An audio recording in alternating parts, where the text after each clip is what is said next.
Start करते हैं chapter number 1। Chapter number 1 नाम क्या लिखा है बताओ? Introduction to company law. Chapter का इंट्रोडक्शन ही चल रहा है, ठीक। आइए, अभी मैंने आपको शॉर्ट में बताया, अभी मैंने आपको लास्ट जो क्लास पढ़ी थी उसमें जो भी इंट्रोडक्शन दिया था वो यहाँ पे आपको दिखेगा, ठीक है। और अभी हमने फटाफट एक क्विक रिवीजन भी कर लिया। चलिए स्टार्ट करते हैं स्टार्टिंग से। इंट्रोडक्शन क्या लिखा है? Jurisprudence of the company law. हम कंपनी लॉ की स्टडी करें। ज्यूरिस्प्रूडेंस एक तरीके से क्या होता है? Study of law. अब हम कंपनी लॉ की स्टडी कर रहे हैं, यहाँ पे साफ यही सारी बातें वो लिखी है। आर वेरियस कंपनीज एक्ट की अगर हम बात करें ऑन द इंग्लिश एक्ट, हमारे जितने भी ज्यादातर लॉ बने हैं वो कहीं ना कहीं किससे लिए हुए हैं? किससे लाए हुए हैं बच्चा? इंग्लिश एक्ट से, इंग्लिश लॉ से, ठीक है। तो इंग्लिश लॉ से हम बहुत ज्यादा इफेक्टेड है। हमारे इंडिया के लॉज आपको बहुत ज्यादा इंग्लिश लॉस दिखेंगे, ठीक। Following joint stock companies act, नाम क्या लिखा है? Joint stock companies act. Year कौन सा है? 1844। इंग्लैंड में आया, मतलब पहले ब्रिटिशर्स क्या करते हैं? अपने इंग्लैंड में अपना एक एक्ट लेकर आते हैं, ठीक है। कौन सा? 1844। फिर उसके बाद वो इंडिया में लेके आते हैं, लेकिन इंडिया में फर्स्ट कंपनीज एक्ट कब पास होता है? 1850। तो इंग्लैंड में सबसे पहले वो अपना वहां लेकर आए, फिर इंडिया में वो लेकर आए। इंडिया में किस ईयर में लेके आए? 1850 में। चलिए, अब नीचे उन्होंने कहा कि पूरी हिस्ट्री, पूरा डेवलपमेंट पढ़ेंगे। तो 1850 में सबसे पहले लेकर आए, 1850 में इंडिया में फर्स्ट आए। मैंने आपको तीन चीजें ही याद करने को कहा था ईयर वाइज। पहला क्या बोला था? 1850 इंडिया में फर्स्ट, फिर 1956 आफ्टर इंडिपेंडेंस फर्स्ट, ठीक है। फिर 2013 ये ब्रिटिश गवर्नमेंट लेकर आती है। और ये कौन लेकर आती है बच्चा? इंडियन गवर्नमेंट लेकर आती है पहला, ठीक है। तो ब्रिटिश गवर्नमेंट फर्स्ट लेकर आती है 1850 में, देन इंडियन गवर्नमेंट फर्स्ट लेकर आती है 1956 में, फिर 1956 अमेंड होकर 2013 ये भी इंडियन गवर्नमेंट ही लेकर आती है, ठीक है। तो ये तीन कंपलसरी तो याद आपको करना पड़ेगा, लेकिन उससे पहले क्या क्या चेंजेस हुए इसकी उन्होंने हिस्ट्री दी है। चलिए, तो 1850 फर्स्ट जो वो लेके आए थे, अब यहाँ पे उन्होंने नाम बता के रखा है प्रॉपर, फिर उसकी थोड़ी सी डिटेलिंग हमें देखना है कि उसमें लिमिटेशंस क्या थी। What do mean by limitation? बुराई, बुराई, रिस्ट्रिक्शंस, ठीक है। क्या क्या दिक्कतें थी? 1850 का जो एक्ट आया था कंपनीज एक्ट का, उसमें बुराई क्या थी, दिक्कत क्या थी? ओनली इंक्लूड, क्या लिखा है? आज की डेट में आज कंपनी को जानते हो, कंपनी क्या होती है? लिमिटेड भी होती है और अनलिमिटेड भी होती है, दोनों टाइप की होती है। इन्होंने कहा उस टाइम पर जब कंपनी होती थी ना, कौन सी होती थी? अनलिमिटेड वाली होती थी। ये दिक्कत थी उस वाले एक्ट में, इसको ठीक किया और फिर दोबारा से एक और एक्ट लेकर आए, जॉइंट स्टॉक कंपनी एक्ट। कब लेकर आए? 1857। उसमें भी दिक्कत थी। क्या बुराई थी, क्या दिक्कत थी? इन्होंने कहा कि जो बैंकिंग और जो इंश्योरेंस कंपनी होती थी ना, उनको क्या बोल दिया था? आप अनलिमिटेड ही रहेंगी। वापस सबसे पहले एक एक्ट आया, वो सारी की सारी क्या होती थी बच्चा? अनलिमिटेड होती थी। हम चाहते थे भाई लिमिटेड भी हो जाए, फिर चेंज कर कर हम लेकर आते, लिमिटेड लेके आते। लेकिन क्या बोला जाता है कि जो बैंकिंग और इंश्योरेंस कंपनी रहेगी ना, वो तो क्या रहेगी? अनलिमिटेड ही रहेगी। तो उन्होंने कहा ये फिर से बुराई। फिर दोबारा से नया एक्ट बनता है, कब लेकर आते? 1860 में। ये बोलता है कि ठीक है, बैंकिंग इंश्योरेंस कंपनी जो अभी तक अनलिमिटेड होती थी वो भी अब से क्या बन सकती है? लिमिटेड बन सकती है। तो प्रॉब्लम ये थी, स्टार्टिंग की कंपनीज लिमिटेड लाइबिलिटी की होती ही नहीं थी। चेंज कर कर बैंकिंग इंश्योरेंस कंपनी को बोला तुम बस अनलिमिटेड रहो, बाकी सब लिमिटेड रहेंगे, क्योंकि बैंकिंग इंश्योरेंस का काम खुद देखो ना कितना सारा होता है। फिर उन्होंने कहा कि एक काम करते, चलो बैंकिंग इंश्योरेंस कंपनी को भी क्या कर देते हैं? लिमिटेड लाइबिलिटी में ले आते। फिर बदला, कब बदला? 1866 में। ये सब कौन बदल रहा है? इंडियन गवर्नमेंट बदल रही है या फिर ब्रिटिश गवर्नमेंट? ब्रिटिश गवर्नमेंट कर रही है सब, ठीक है। जॉइंट स्टॉक कंपनी 1866 फिर से आता है और न्यू लेकर आते हैं, जिसमें हम क्या बातें रखते हैं? इनकॉर्पोरेशन की, रेगुलेशंस की और वाइंडिंग अप की। इनकॉर्पोरेशन मतलब कंपनी को कैसे बनाया जाएगा, रूल्स रेगुलेशन कौन से लॉ फॉलो करने पड़ेंगे, और वाइंडिंग अप मतलब कंपनी को बंद करना है तो बंद करने का तरीका बताया गया। तो ये नई चीज आई। फिर फाइनली दोबारा से चेंज हुआ 1913 में। फिर क्या किया गया? कमर्शलाइजेशन किया गया उसका। देन प्राइवेट कंपनी को भी पार्टिसिपेट करने दिया गया। मतलब इससे पहले जो कुछ भी चल रहा था वो क्या चल रहा था? पब्लिक कंपनी का काम चल रहा था। इन्होंने कहा कि चलो प्राइवेट को भी थोड़ी सी जगह देंगे। फिर फाइनली दोबारा से चेंज हुआ 1936 में। डायरेक्टर के काम डिसाइड किए गए इसमें, मैनेजिंग एजेंट, इन्वेस्टिगेशन, एनी जो भी फ्रॉडुलेंट एक्टिविटी हो रही है उसको थोड़ा सा ध्यान दिया गया। देन प्रोविडेंट फंड एम्प्लॉयज को देना चाहिए। ये नए नए रूल्स है। मतलब ये धीरे धीरे, आज जो तुम 2013 का एक्ट देखते हो ना ढेर सारा, ये एक बार में नहीं था, बहुत समय लगा इन सारी चीजों को बनाने में, ठीक है, आज तुम देखते हो ना कि डायरेक्टर अपना मैनेजमेंट अलग कर कर अपने काम कर रही है, कैसे कर पा रहा है? इसके पीछे बहुत टाइम है। ये कब किया गया था सोचो, डायरेक्टर का फंक्शन कब डिसाइड किया गया था? 1936, जब आपका देश आजाद भी नहीं हुआ था। फिर फाइनली यहाँ खत्म होता है और हमारा देश आजाद होता है। हम अपना एक फुल फ्लेज एक्ट बनाते हैं जिसका नाम है कंपनीज एक्ट 1956। ये वही वाली कहानी कि सेकेंड वर्ल्ड वॉर जब हुआ 1944, देन आपकी बुक में भी गलत लिखा है, एचसी लिखा है, उसे ठीक करो, सीएच बाबा है, सीएच बाबा कमेटी 1952 में बनी गई। फिर इसने रिकमेंड किया, क्या रिकमेंड किया? कि 1956 लेकर आना चाहिए। अब उस टाइम पर क्या कहानी हुआ करती थी समझो थोड़ा सा। It's apply whole of the India except, कहानी लगता था Nagaland, then Jammu and Kashmir, then Goa, then Daman and Diu, subject to some exceptions. अब आज के डेट में आप देखते हो कोई भी लॉ आता है ना तो whole of the India. Companies act 2013 किस में लगता है? पूरी इंडिया में। उस टाइम पे पूरी इंडिया पे लगता नहीं था, नागालैंड, गोवा, जम्मू एंड कश्मीर, इन सब में नहीं लगता था, लेकिन कुछ एक्सेप्शंस होते थे, ठीक है। फाइनली फिर उन्होंने बोला कि सोशल और इकोनॉमिकल नीड थी, तो हमने इसे बहुत सोशली तरीके से बनाया। और फिर इसमें भी कुछ कमियां नजर आई। 2013 आता है जो एनकरेज करता है, क्या एनकरेज करता है? Transparency. What do you mean by transparency? Disclose करना सारी चीजें, कुछ भी हिडन नहीं होगा, कुछ भी छुपाना नहीं है, फेयर तरीके से। Very good. High standard of the corporate governance. तो ये थी पूरी हिस्ट्री। लेकिन जो हिस्ट्री है इसमें आपको बस याद क्या रखना है कि पहला कब आया? अंग्रेज भले ही लेकर आए, फिर हमारी इंडियन फर्स्ट कब लेकर आई, और 2013 जो अभी करंटली चल रहा है। इसके बीच में जो भी ये कहानियां हैं, इन सबसे कंक्लूजन ये समझ में आता है कि धीरे धीरे धीरे पहले कंपनी क्या होती थी? अनलिमिटेड बस होती थी। फिर हमने उसको थोड़ा सा लिमिट किया, पूरे से नहीं किया। फिर बाद में हमने पूरे से लिमिटेड अनलिमिटेड सब दोनों टाइप लेकर आए। फिर हमने और कुछ नई नई नई नई चीजें इन्वेंट करी और फाइनली इस एक्ट तक हम पहुंचे। समझ में आया? आओ, दो कमेटी का नाम मैं बता चुकी हूँ। कौन कौन सी कमेटी? सीएच बाबा कमेटी और जे जे ईरानी, ठीक है।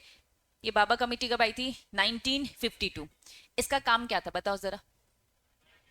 1956 को लेकर आने का, बस मार्क करो, दैट्स इट। इसने रिवाइज किया है। इससे पुराना वाला जो था ना 1956 से ठीक पुराना कौन सा था? 1913 वाला। इसने 1913 को रिवाइज किया, या फिर दूसरे तरीके से लिखो यही है जो 1956 लेकर आया। फिर उन्होंने बोला, इतने सारे अभी एक्ट देखे ना तुमने, इतने सारे एक्ट देखे, तो ऐसी बहुत सारी कमिटीज भी होगी। दो very very very important committee के नाम मैं बता चुकी हूँ, लेकिन और भी बहुत सारी कमिटी है जो समय समय पे आती है। नए नए फंक्शन एड ऑन जो होते हैं ना कोई कमिटी होगी। फॉर एग्जाम्पल आज तुम बैठे हो, ठीक है, आने वाले टाइम पर जब तक तुम सीएस बनकर अपना प्रैक्टिसिंग करोगे, अपना जॉब करोगे, काम करोगे, तो ऐसी कितनी सारी कमिटी आज भी गवर्नमेंट के अंडर में काम कर रही है, जो ये देख रही है कि समय बदल रहा है और समय के हिसाब से क्या नई चीज एड ऑन होनी चाहिए। जिसका रिकमेंडेशन एक्सेप्ट कर लिया जाएगा, जिसका सजेशन ले लिया जाएगा, उस कमेटी का नाम आपके सिलेबस में भी एड ऑन होता जाएगा। ठीक, चलो कौन सी कमेटी दिख रही है? शास्त्री कमेटी। शास्त्री कमेटी क्या बोलता है? Overcome the practical force. हम लॉ बना तो देते हैं, लेकिन लॉ को ना इंप्लीमेंट करने में, प्रैक्टिकली इंप्लीमेंट करने में होती है दिक्कत। तो प्रैक्टिकली जो इंप्लीमेंट करने में दिक्कत होती है, उन सारी प्रैक्टिकल चीजों को रिमूव करना, जो वो डिफेक्ट्स है, जो वो डिफेक्ट्स कुछ भी है, वो प्रॉब्लम कुछ भी है, उसे रिमूव कैसे किया जाएगा, ये शास्त्री कमेटी का रिकमेंडेशन था। नेक्स्ट क्या लिखा है? सचार कमेटी। सचार कमेटी क्या बोली थी? Companies act 2000 sorry companies act 1956 committee, sorry companies act 1956 act आ तो चुका था, लेकिन जो इसका स्ट्रक्चर है वो बहुत डिफिकल्ट था। इस सचार कमेटी ने क्या रिकमेंड किया? इस स्ट्रक्चर को थोड़ा सा क्या करेंगे? सिंपल करेंगे। देखो हर कमेटी का एक कोर काम है, उसे ध्यान देना है। पहला, बाबा कमेटी का काम क्या है? 1956 बनाने में उसका मेन रोल है। दैट मीन्स पुराने वाली की उसने गलती निकाली और पुराने वाले को क्या बोला उसने? रिवाइज करो, ठीक है। शास्त्री कमेटी क्या बोल रही है? जो डिफेक्ट प्रैक्टिकल लेवल में लगता है उसे रिमूव करना, ठीक है। नेक्स्ट, सचार कमेटी का काम क्या था? स्ट्रक्चर को सिंप्लीफाई करना। किसका स्ट्रक्चर? 1956 का स्ट्रक्चर। नेक्स्ट क्या लिखा है? जनरेट कमिटी, इसने क्या बोला? रीराइट, दोबारा से लिखवाने का रिकमेंडेशन था उसका। कंपनीज एक्ट 1956 क्या लिखा है? टू फैसिलिटेट क्या? Healthy growth of India corporate sector under the liberalize then changing highly competitive environment. उनके हिसाब से ये था कि भाई कंपनीज एक्ट 1956 जो बन चुका है, इसे दोबारा से सही तरीके से हमें लिखना चाहिए, इसमें चेंजेस करने चाहिए। और चेंजेस किस चीज को ध्यान में रख के करना चाहिए? हेल्दी ग्रोथ, ठीक है। हमारी इंडिया की जो इकोनॉमी है इसको हमें ग्रो करना है, इंडस्ट्रीज की लाइन में जाना है। हमारा एलपीजी पॉलिसी आ चुकी थी, लिबरलाइजेशन, प्राइवेटाइजेशन, ग्लोबलाइजेशन, कब आया था? ये 12th में पढ़ा होगा। एलपीजी पॉलिसीज आई थी, रिफॉर्म्स हुए थे। तो क्योंकि ये एलपीजी पॉलिसीज रिफॉर्म्स हुए थे तो उन्होंने कहा कि भाई हमारा देश बदल रहा है तो हमें अपने कंपनीज एक्ट में भी वो सारे चेंजेस लेकर आने चाहिए। तो ये इनका पर्पस था। नेक्स्ट क्या लिखा है? इरादी कमेटी। इरादी कमेटी क्या लेकर आई थी? वाइंडिंग अप की डिटेल प्रोसीडिंग यही लेकर आई थी, ठीक है। नेक्स्ट कौन सी कमेटी है बच्चों? जोशी कमेटी। जोशी कमेटी क्या बोलता है? रेमनेंट। रेमनेंट मतलब क्या होता है? रिमेनिंग पार्ट, बचा कुचा जो पार्ट है, ठीक है। Companies bill. कंपनीज बिल क्या लिखा है? 1997। बिल क्यों लिखा है, एक्ट क्यों नहीं लिखा है? पास नहीं हो पाया। अक्सर है ना, हम तो यहाँ बैठकर अपने कामों में बिजी है, ठीक। लोकसभा राज्यसभा कोई ना कोई एक्ट लॉ बना रही होती है, कुछ पास हो जाते हैं और कुछ पास नहीं होते। तो ये बिल था जो पास नहीं हुआ। तो जोशी कमेटी ने बोला कंपनी का कुछ और भी इंपॉर्टेंट चीज है जो हमें ध्यान देना चाहिए। तो उन्होंने अपने कुछ मैटर्स रखे, कुछ बिल पास करवाया, लेकिन वो बिल सक्सेसफुल नहीं हो पाया, एक्ट नहीं बन पाया। तो रिमेनिंग पार्ट एग्जामिन जो भी उनका था वो उनका फोकस एरिया था। नेक्स्ट क्या लिखा है? नरेश नरेश चंद्र कमेटी। इनका फोकस क्या था? रेगुलेट करना। किसे? प्राइवेट कंपनीज के भी रूल्स रेगुलेशन थोड़े से और स्ट्रिक्ट होने चाहिए और पार्टनरशिप फर्म के भी होने चाहिए। तो ये इनका रिकमेंडेशन था। ईरानी कमेटी, जे जे ईरानी कमेटी, फुल हमने नाम पढ़ा था, ठीक है। इसने क्या करवाया? रिवीजन करवाया। किसका रिवीजन करवाया? 1956 का। अगर 1956 का रिवीजन करवाया, इसे दूसरे सेंस में क्या बोलूंगी कि 2013 को उसने प्रमोट किया कि भाई 2013 आना चाहिए। देखो उस टाइम पे जे जे रानी को नहीं पता होगा कि 2013, वो ये कह रहा है नया कंपनीज एक्ट आना चाहिए। अब उसने अपनी बात रखी, कब रखी? रिपोर्ट कब बनी थी उनकी? 2005 में। और वो बंदे बंदे कितना टाइम लग गया? 5 साल लगा? 8 साल। तो 2013 कितना टाइम उसे नहीं मालूम था। 2013 उसका ये था कि भैया नया लेकर आओ, पुराने में इतनी सारी बुराइयां है। तो यस, धीरे धीरे धीरे बातें हुई, लोगों को समझ में आया, नया लॉ बनाने में टाइम लगा, बिल बनने में टाइम लगा, फिर लोकसभा में गया, राज्यसभा में गया, फिर प्रेसिडेंट ने साइन किया। तो हाँ, लॉ एक्ट बनाने में टाइम तो लगता है। नेक्स्ट क्या लिखा है बच्चा? वैश कमेटी। क्या किया इसने? Prosecution mechanism. What do mean bye prosecution? Very good, very good. Court कचहरी के जैसे प्रोसीडिंग, लेकिन यहाँ कंपनीज एक्ट में हम कोर्ट कचहरी वर्ड यूज नहीं करते, यहाँ पे हम क्या वर्ड यूज करते हैं? एनसीएलटी। तो इनका रिकमेंडेशन था कि हमें अपना जो प्रोसीडिंग है, जो केस फाइल करने के जो तरीके हैं, उसे थोड़े से चेंज करने चाहिए, क्योंकि कोर्ट वोट में क्या होते हैं? तारीख पे तारीख मिलती रहती है, डिले होता रहता है। चले नेक्स्ट क्या लिखा है? Company law committee. ये फाइनल कंपनी लॉ कमिटी थी जिसने रिकमेंडेशन दिया गवर्नमेंट को implementation of the companies act 2013 और साथ में लिमिटेड लाइबिलिटी पार्टनरशिप एक्ट 2008। अब समझो थोड़ा सा आखिरी वाला। दो कमेटी तो आपको पता है, कौन कौन सी? सी एच बाबा कमेटी और जे जे रानी कमेटी, ठीक है। अब तीसरी चीज इसको भी याद रखना, कंपनी लॉ कमेटी एक बनी थी। इस कंपनी लॉ का कमेटी फाइनली क्या लेकर आना था? कंपनीज एक्ट 2013 और साथ में क्या लेकर आई है? LLP act. एलएलपी क्या है? Limited liability partnership act. तो ये इतनी सारी कमेटी और हर कमेटी का अपना अपना recommendation. What do mean bye recommendation? Suggestion कि ये चीज आना चाहिए, और इन चीजों को माना गया इसलिए बताया गया, क्योंकि रिकमेंडेशन तो 100 चीजें की जाती है, एक्सेप्ट तो बस 10 होती है, और आप अपने सिलेबस में वो 10 पढ़ते हो। समझ में आया? पक्का? तो अभी तक हमने ब्रीफ में क्या क्या पढ़ा? पहले पूरी हिस्ट्री पढ़ी, कौन कौन एक्ट आए थे, फिर हमने क्या पढ़ी? कमिटीज। नेक्स्ट क्या लिखा है? Concept paper on the company law, J J Irani report पहले बता चुकी हूँ। क्या पढ़ चुके थे? मिनिस्ट्री ऑफ कॉर्पोरेट अफेयर ने कंपनी लॉ कॉन्सेप्ट पेपर चालू किया, जिसमें डायरेक्टर थे जे जे ईरानी, याद है? टाटा सन, जो शॉर्ट में बताया था, वही सारी कहानी। ये पूरा का पूरा तुम लोग खुद रीड करोगे, ये पूरा का पूरा तुम खुद रीड करोगे। बात समझ में आ रही है? तो उसमें लिखो रीडिंग, और रीड कर कर आना है। जे जे ईरानी का रोल क्या था? या तो मैं बोलूं रिवाइज करवाया इन्होंने, क्या? कंपनीज एक्ट 1956 रिवाइज करवाया, और प्रमोट किया। क्या प्रमोट किया? 2013। तो दोनों सेंस में बोल सकते हैं। अब इन्होंने कहा अपनी रिपोर्ट में उन्होंने क्या क्या रिकमेंड किया, उसकी पूरी लिस्ट है जे जे रानी, क्योंकि 2013 आप पढ़ रहे हो। पहला क्या लिखा है? प्राइवेट और स्मॉल कंपनी, इनको क्या देना चाहिए, फ्लेक्सिबिलिटी देनी चाहिए। ठीक है, अब समझो थोड़ा सा, एक होती है प्राइवेट कंपनी, एक होती है पब्लिक कंपनी।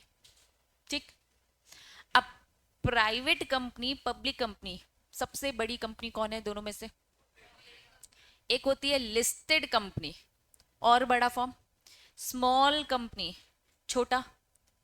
तो इन्होंने साफ बोला कि भाई छोटे कंपनी कौन कौन है, स्मॉल कंपनी छोटी होती है और प्राइवेट कंपनी छोटी होती है, पब्लिक बड़ी होती है क्योंकि जनता का इंटरेस्ट इन्वॉल्व हो गया, लिस्टेड कंपनी और बड़ी होती है। इन्होंने कहा कि जितने भी लॉज बन रहे हैं ये लॉज किसको कंट्रोल करने के लिए बनने चाहिए, पब्लिक कंपनी के लिए और लिस्टेड कंपनी के लिए। हमें थोड़ी सी फ्लेक्सिबिलिटी देनी चाहिए, किनको फ्लेक्सिबिलिटी देनी चाहिए, प्राइवेट कंपनी, क्योंकि प्राइवेट कंपनी हम सबका, प्राइवेट लोग का पैसा लगा है, हम सब ने मिलकर एक प्राइवेट कंपनी बना दी, प्राइवेट पैसा लगा। ठीक है, स्मॉल कंपनी छोटा इन्वेस्टमेंट। इन्होंने कहा कि प्लीज इसमें ज्यादा रूल्स रेगुलेशंस मत लगाओ, ठीक है, नहीं तो ये अच्छे से काम नहीं कर पाएंगे, रूल्स रेगुलेशन ही फॉलो करते रह जाएंगे। जनता का पैसा लगाए ना, पब्लिक कंपनी है ना, तो चलो इन पे लगाओ क्योंकि जनता का इंटरेस्ट जुड़ा हुआ है। यहाँ जनता का तो इंटरेस्ट है नहीं, हम सबका इंटरेस्ट है और हम लोग इन सारी कंपनी में ध्यान भी दे रहे हैं। तो साफ इन्होंने बोला प्राइवेट और स्मॉल कंपनी को फ्लेक्सिबिलिटी दो, फ्रीडम ऑफ ऑपरेशन, वो अपना काम ठीक से कर सके, कंप्लाइंसेस जितना हो सके कम से कम लगाओ। What do mean by compliances, rules regulation law कम से कम लगना चाहिए। ठीक है, तो पहला पॉइंट क्या है, प्राइवेट और स्मॉल कंपनी में लॉज कम लगने चाहिए, ये इनका रिकमेंडेशन था, किसका, जे ईरानी का। नेक्स्ट क्या लिखा है,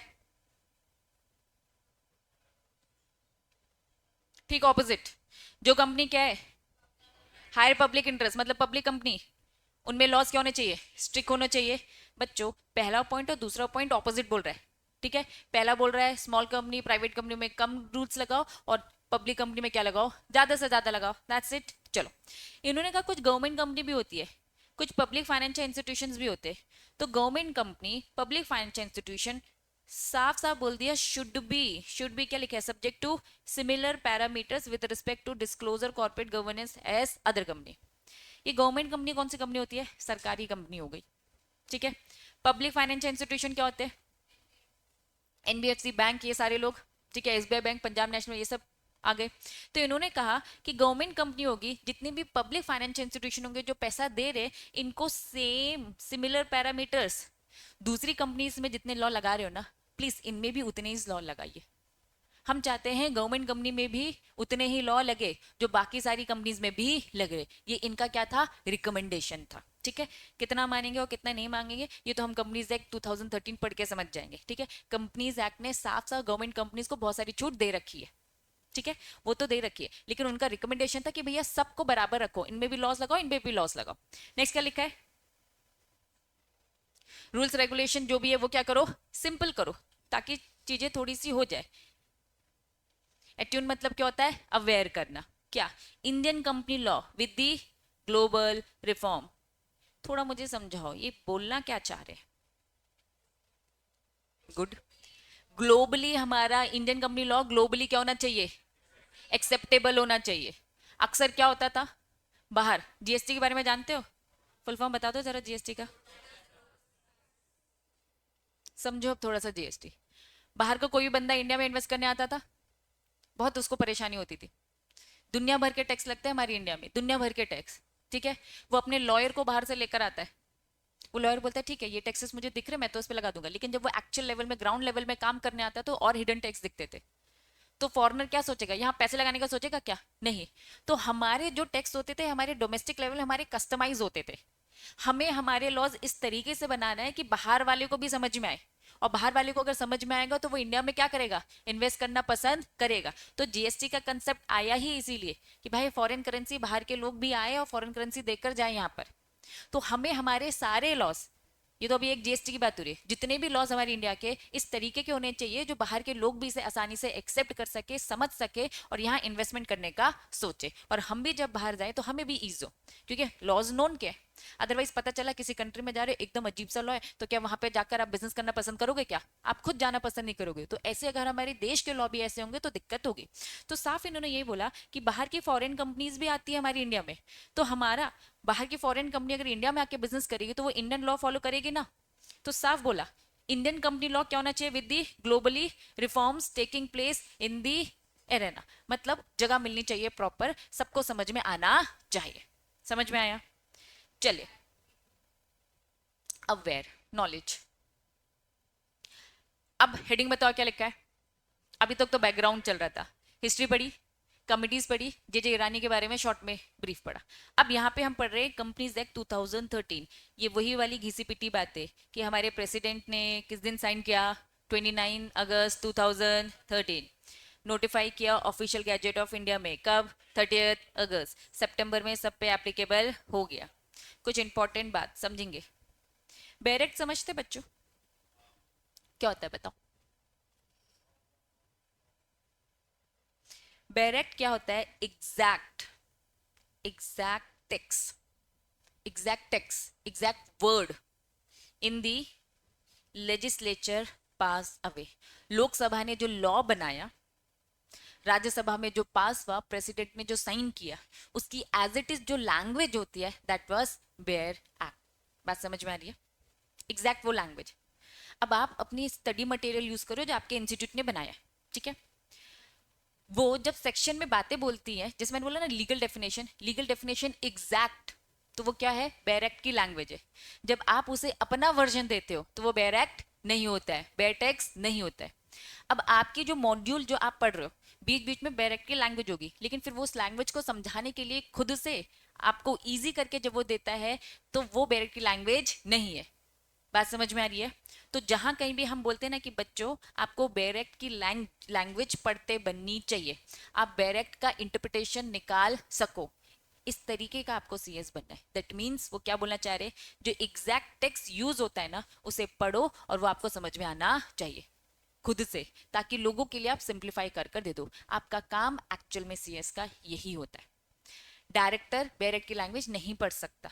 कोई नया एक्ट आ जाएगा, कोई नया लॉ आ जाएगा, तो वो पढ़ सकता नहीं है। बीइंग अ सीएस आपको क्या करके देना है? वो लैंग्वेज पढ़ना है और फिर अपने डायरेक्टर को समझकर एडवाइस करना है। समझ में आया क्या?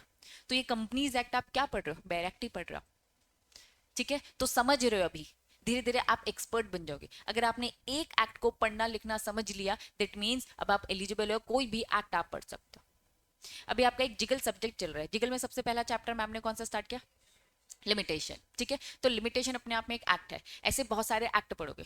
अगर आप एक एक्ट को अच्छे से पूरी शिद्दत से पढ़ लेते हो, आप एलिजिबल हो, कोई भी दुनिया का एक्ट आ जाए, फिर वो इंटरनेशनल एक्ट ही क्यों ना आ जाए, आप वो भी पढ़ने के लिए एलिजिबल जाओगे। इसीलिए एग्जीक्यूटिव में आप पूरे इंडियन लॉज पढ़ते हो, प्रोफेशनल में जाओगे तो इंडिया का भी पढ़ोगे और थोड़ा बहुत इंटरनेशनल भी पढ़ोगे। इंटरनेशनल नॉलेज भी आप रखते हो, क्यों? क्योंकि आप फिर लॉ पढ़ना सीख गए हो ना। अब उठाओ कोई भी लॉ, आप एक कंपनी में सीईओ हो, फॉर एग्जांपल चलो रिलायंस कंपनी, टाटा कंपनी में सीईओ हो, क्या ये इंडिया के बाहर काम नहीं करते? क्या करते हैं? क्या इंडिया के बाहर का लॉ उन्हें नहीं पढ़ना पड़ता? क्या उन्हें नहीं देखना पड़ता? क्या देखना पड़ता है। चलो एसबीआई बैंक की बात करूं, एसबीआई बैंक की ऑल ओवर वर्ल्ड में कितनी ब्रांचेस है, तो क्या उन्हें वहां के लॉज नहीं देखने होते? चलो बाहर का एक फॉरेन कंपनी है, वो क्या इंडिया में आके बिजनेस नहीं करेगा? करेगा। तो वो क्या यहाँ के लॉ को नहीं समझेगा? तो एक सीएस की काबिलियत क्या होनी चाहिए? एग्जैक्ट जो टेक्स्ट लॉ में लिखा है उस लैंग्वेज को समझ सके, उसका इंटरप्रिटेशन निकाल सके। बात समझ में आ रही है? तो इस बात का ध्यान रखना, तभी तो आप लीगल एक्सपर्ट कहलाओगे, ठीक। चल, तो कंपनीज एक्ट की बेयर एक्ट हम स्टार्ट करेंगे। इन्होंने कहा कि कंपनीज एक्ट में कुछ क्वालिटीज होती, कुछ एट्रीब्यूट्स होते, क्या क्या है आओ। हमने इस लॉ को, इस एक्ट को जो बनाया है, बिजनेस को क्या करने के लिए? फ्रेंडली विथ कॉर्पोरेट करने के लिए। हमने जो भी एक्ट बनाया है, इसमें हमारा फोकस क्या होता है? किसको प्रोटेक्ट करना चाहते?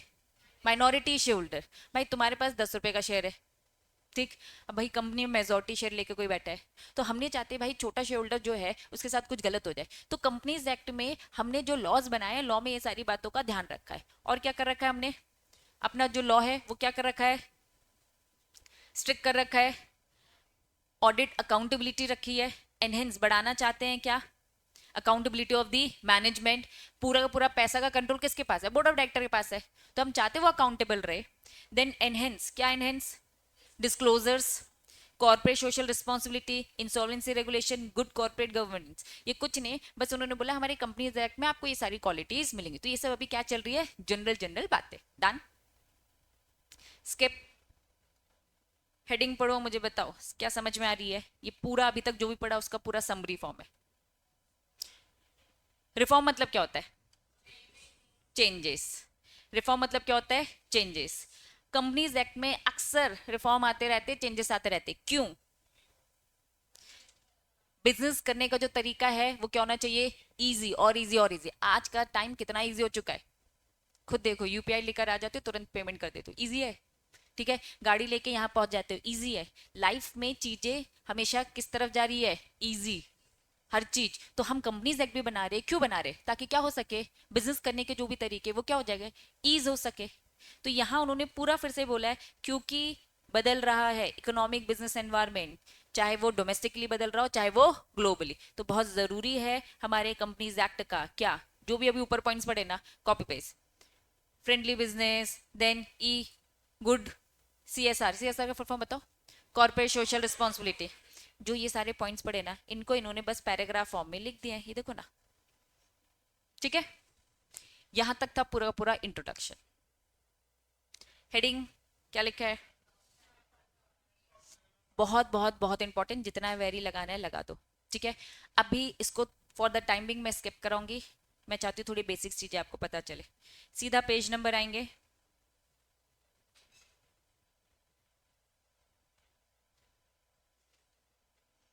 ये सब एक साथ सिंगल कंसेप्ट है। पेज नंबर 21 में आएंगे। Page number 21। मैं चाहती हूँ बिल्कुल सेक्शन नंबर 1 से हम पढ़े। ठीक है, 21 मिला? Page number 21। चलिए, बैरेट का मतलब बताओ?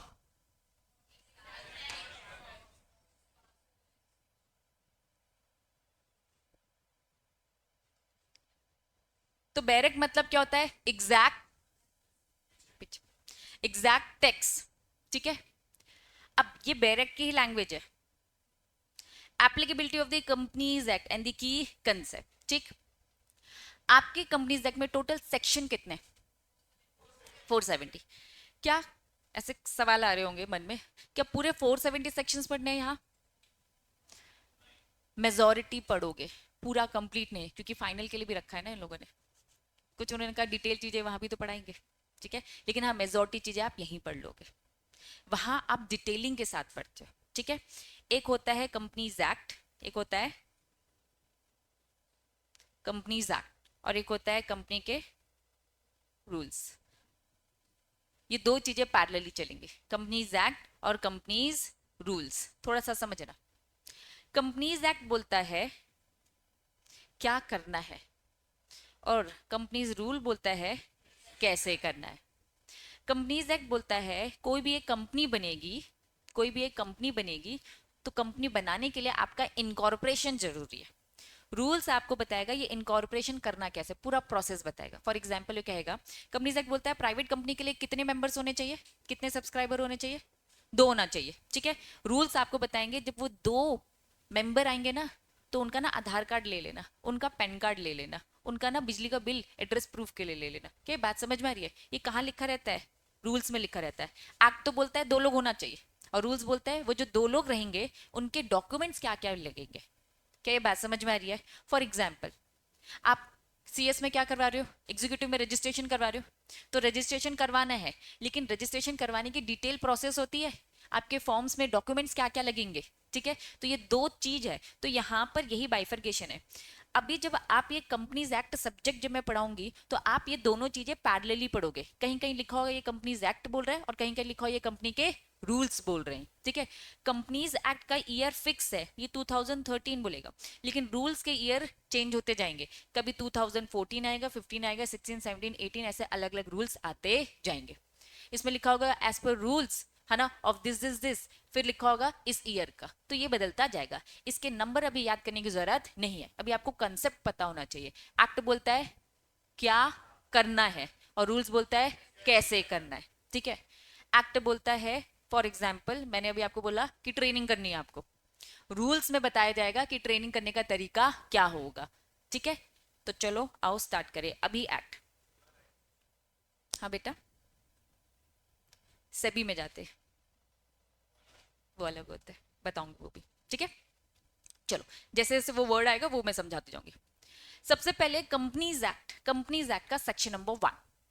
सेक्शन नंबर 1 आपको बताता है, देखो सेक्शन नंबर, इसको रीड कैसे करते हैं, सेक्शन 1 और सबसेक्शन, वापस सेक्शन नंबर 1 और फिर क्या रीड करते हैं, सब सेक्शन। ठीक है, तो अब मैंने अगर ये लिखा है, मुझे बताना 1 क्या रीड करेंगे, सेक्शन नंबर 1 सब सेक्शन 6, और ये क्या है, क्लॉज ए।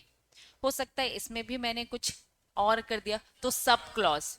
तो पहला वाला सेक्शन होता है, दूसरा वाला सब सेक्शन, फिर उसके बाद जब अल्फाबेट आता है तो क्लॉज होता है, फिर उसके अंदर क्या होता है, सब क्लॉज होता है। ठीक है, तो अब ये सारी डिटेलिंग अब आप यहां पर देखोगे। तो आज स्टार्ट करें, सेक्शन नंबर 1 कैसे रीड करेंगे, सब सेक्शन 1, सेक्शन 1 का सब सेक्शन 2, सेक्शन 1 का सब सेक्शन 3 और सेक्शन 1 का सब सेक्शन 4। आ जाओ, हर एक्ट की बात कर रही हूं, चाहे आपका लिमिटेशन एक्ट हो, चाहे आपका टैक्स का इनकम टैक्स एक्ट हो, चाहे आपका जीएसटी हो, जो कुछ भी हो, सबका सबसे पहला वाला जो सेक्शन है उसका सब सेक्शन 1 क्या बताता है, नाम। ये टाइटल है, नाम बता के रखा है कि भाई आप कौन सा एक्ट पढ़ रहे हो, तो कौन सा एक्ट पढ़ रहे हो, कंपनीज एक्ट 2013। सेक्शन 1 का सब सेक्शन 2 आपको बताता है एक्सटेंड, मतलब ये कहां कहां लगेगा, कहां कहां लग रहा है भाई, होल ऑफ द इंडिया। अब याद करो, अभी मैंने जब आपको हिस्ट्री बताई थी 1956 जब आया था, तो उसमें क्या लिखा था, whole of the India except Nagaland, Jammu and Kashmir, Goa, Daman and Diu. इसका मतलब क्या है, इन एरिया में हमारा कंपनीज एक्ट नहीं लगा, लेकिन कंपनीज एक्ट 2013 सब पे लगता है। अब एक आर्टिकल था, आर्टिकल नंबर 370, जो मोदी जी ने हटवा दिया, जम्मू कश्मीर वाला केस। अदरवाइज यहां पर भी पहले यही लिखा रहता है, whole of the India except Jammu and Kashmir, JNK लिखा था। लेकिन जब से वो आर्टिकल 370 हट गया, तो जितने एक्ट है सब में से क्या कर दिया है, जेएनके हटा दिया गया। उन्होंने कहा भैया अब तो सब जगह लगेगा। बात समझ में आ गई। तो कंपनीज एक्ट का सेक्शन 1 का सबसेक्शन 2 क्या बोलता है, whole of the India extend बताता है। सेक्शन 1 का सबसेक्शन 3 क्या बताता है, कमेंसमेंट। अब मेरी बात समझना, आपका ये कंपनीज एक्ट कब आया था इंडिया में, कब लगा था, 2013 सितंबर से सब में लग गया था। ठीक है, प्रेसिडेंट ने 29 में साइन कर दिया था, नोटिफाई किया था कब, 30th को, डन। लेकिन पूरा ना ये कंपनीज एक्ट 2013 ना इतना लेंदी है, एक बार में बनाकर लगा पाना हर किसी के लिए मुश्किल है। 470 सेक्शंस है, एक बार में 470 नहीं आए। ठीक है, कुछ तो अभी 2-3 साल पहले ही आए हैं, पूरे 470 नहीं आए। अभी मैं बताऊंगी वो 2-3 साल पहले कौन कौन सा है, जब हम पढ़ेंगे तभी समझ में आएगा, अभी नाम बताने से। हाँ, रेरा तो अलग ही एक्ट हो गया ना, प्रोड्यूसर कंपनी सुना होगा, कुछ एक्ट पुराने ही चल रहे होते हैं। इन्होंने कहा इतना एक्ट है, बनाने के लिए टाइम चाहिए, लगाने के लिए टाइम चाहिए, 470 सेक्शंस है, तो साथ में उन्होंने बस ये बोला कि जो सेक्शन नंबर 1 है ना, कौन सा, सेक्शन नंबर 1, ये आ गया था अगस्त में, 29 में प्रेसिडेंट ने जो साइन किया, 30 को आया, जो लोगों पे इंप्लीमेंट किया, तो फर्स्ट सेक्शन आ गया और बाकी सब धीरे धीरे आते गए। इनकी अगर लैंग्वेज भी पढ़ोगे तो साफ ये लिखा है, रीड कर रही हूँ, section 1 came into the force at once. ठीक है, सेक्शन नंबर 1 तो उसी टाइम आ गया था जब ये आया, जब वो नोटिफाई किया ऑफिशियल गैजेट ने।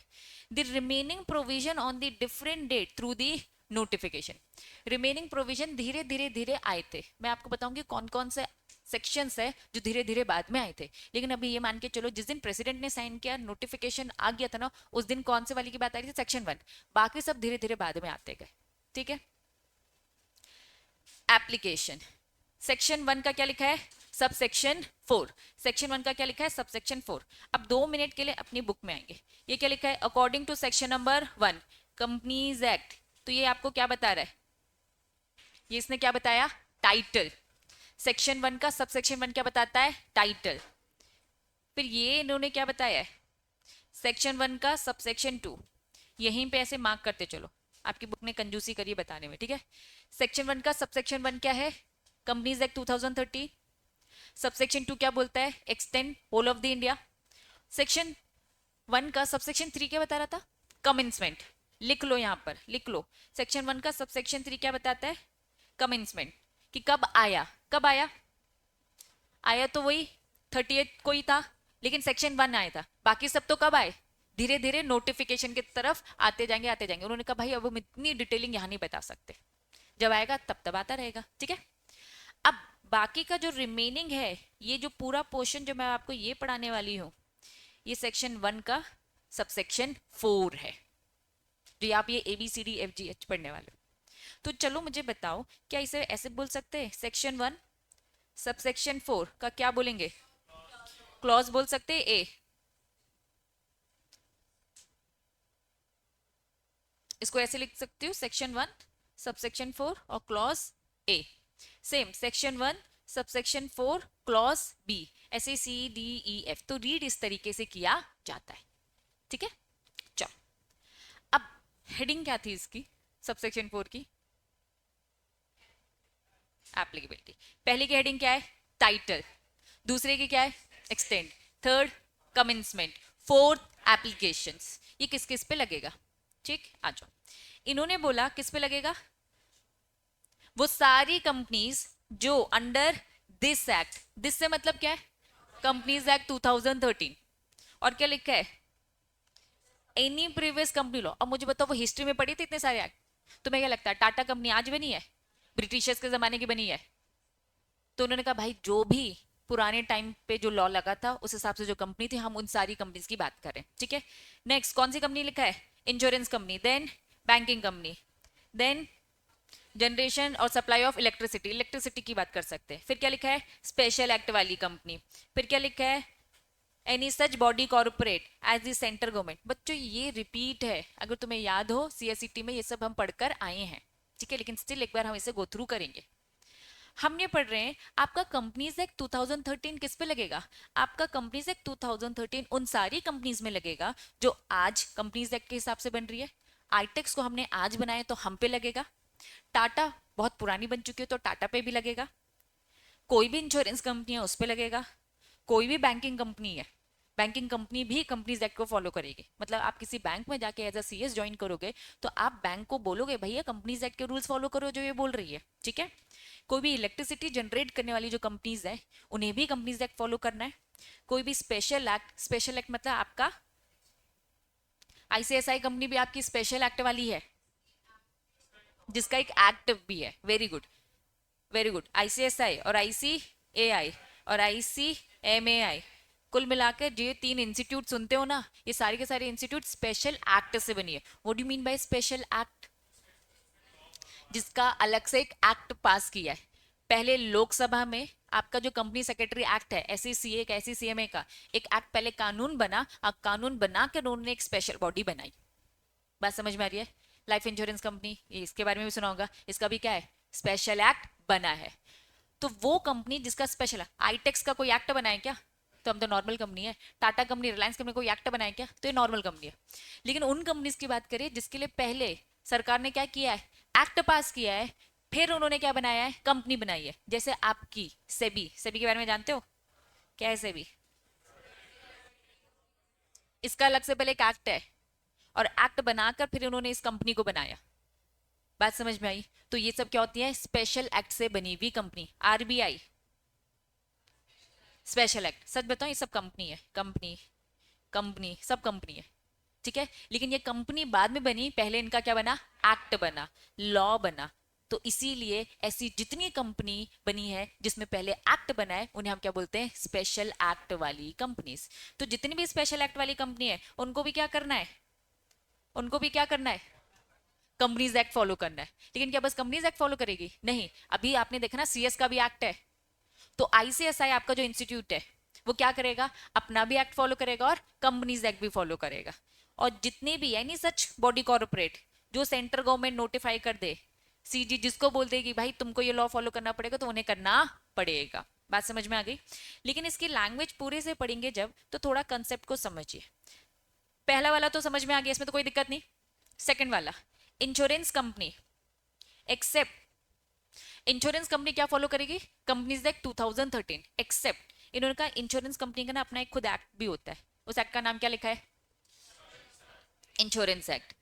इन्होंने कहा भाई बैंकिंग कंपनी का भी ना एक एक्ट होता है, क्या नाम है, बैंकिंग रेगुलेशन एक्ट। इन्होंने कहा इलेक्ट्रिसिटी कंपनी का भी ना एक एक्ट होता है, इलेक्ट्रिसिटी एक्ट।